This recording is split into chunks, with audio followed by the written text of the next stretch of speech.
পুৱতি তৰা ধাৰাবাহিকখনৰ আজি নিশা আহিবলগীয়া এপিছডৰ প্ৰমো মুকলি হৈছে। আজিৰ প্ৰমৰ প্ৰথম ভাগতে আমি দেখিবলৈ পাইছোঁ ল'ৰাজনে ফোনত কৈ আছিল, বছ কওক। তেতিয়া বছজনে কৈছিল, কামটো হ'লনে? পুনৰ ল'ৰাজনে কৈছিল, বছ আমি তাক ফিনিছ কৰিব নোৱাৰিলোঁ নহয়। তেতিয়া বছজনে মাত দিছিল, কিয়? পুনৰ ল'ৰাজনে কৈছিল, ক'ৰবাৰ পৰা ছোৱালী এজনী আহি ওলাল। তাৰপিছত আমি প্ৰমোত দেখিবলৈ পাইছোঁ অহিৰণৰ মাকে ফোনত কৈ আছিল, কি? ক'ত আছে সি? তাৰপিছত আমি প্ৰমোত দেখিবলৈ পাইছোঁ পুনৰ ল'ৰাজনে কৈ আছিল, ছোৱালীজনী তাক মেডিকেললৈ লৈ গ'ল। তেতিয়া বছজনে কৈছিল, তেনেহ'লে মেডিকেলতে শেষ কৰি মুঠতে মই অহিৰণ মৰা খবৰটো পাব লাগে।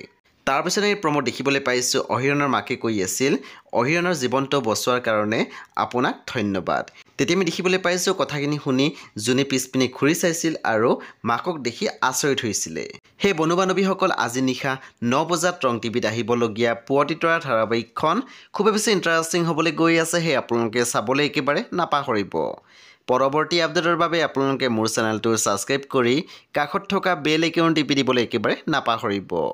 আৰু প্লিজ আপোনালোকে মোৰ ভিডিঅ' এটা লাইক কৰি দিব।